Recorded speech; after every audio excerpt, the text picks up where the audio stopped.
Dober dan. Opozicijske stranke SDS, SLS in NSI so danes vložile interpelacijo o delu in odgovornosti ministra za notranje zadeve Gregorja Viranta. Ministru očitajo, da povzroča škodo občinam z zniževanjem proračunskih sredstev in z namero o zmanjšanju njihovega števila. V interpelaciji Virantu očitajo tudi oškodovanje državnega proračuna in pri tem poudarjajo po njihovem mnenju nepojasnjene okoliščine nakupa letalskih vozovnic. Opoziciji se poleg tega zdijo škodljivi ministrovi dogovori s sindikati in odškodninska shema za izbrisane. V državnem zboru pa nadaljujejo izredno sejo, na kateri so se poslanci v ponedeljek seznanili s predlogom proračuna za prihodnji 2 leti ter opravili že tudi razpravo o spremembah proračuna za 2014. Predsednica vlade Alenka Bratušek je poslance obvestila, da bo na sprejem proračuna za 2014 vezala zaupnico vladi. Prepričana je, da obravnavani proračun v danih razmerah najmanj posega v socialni status ljudi.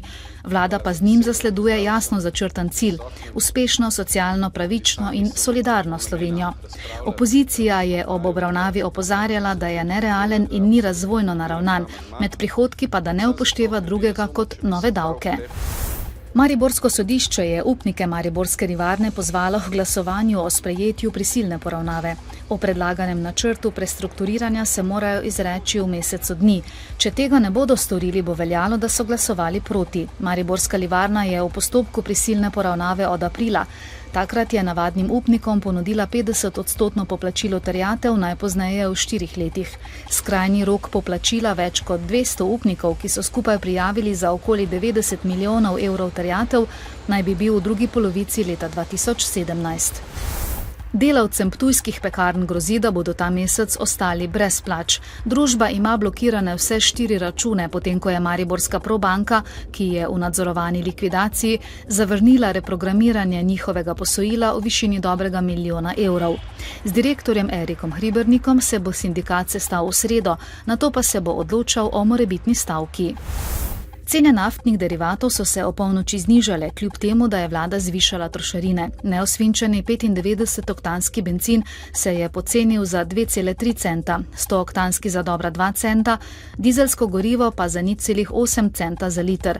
Znižala se je tudi cena kurilnega olja. Za liter je treba tako odšteti 0,98 evra oziroma 0,7 centa manj kot doslej. V Sloveniji so se vremenske razmere po ponedeljkovih neurjih umirile. Slabi tudi burja na Primorskem. Reke, ki so te dni poplavile, se bodo po večini vrnile v svoje struge. Medtem se nadaljuje odpravljanje posledic neurja z močnim vetrom, ki je po državi odkrivalo strehe in podiralo drevesa, ter ponekod povzročalo izpade električne energije. Danes popisujejo nastalo škodo. Na Gorenjskem je veter poškodoval več kot 700 objektov, na severnem Primorskem je bilo zaradi burje poškodovanih okrog 120 objektov. Oblačno bo z rahlim dežjem ponekod, ob morju bo večinoma suho, burja se bo okrepila. Temperature bodo sprva od 2 do 7, ob morju do 9, dnevne bodo podobne današnjim. V četrtek bo zmerno do pretežno oblačno, burja na Primorskem bo prehodno oslabela. V petek bo oblačno s padavinami, meja sneženja se bo marsikje spustila do nižin. Burja na Primorskem se bo spet okrepila, hladneje bo. Danes v dnevniku televizije Maribor. Dogovor o gradnji urgentnega centra ni uspel, bo država 9 evropskih milijonov vrnila. Mariborski Romi v Bruslju kuhajo, v Evropi in Sloveniji pa se sprašujejo, zakaj doma nasprotujejo romski gostilni.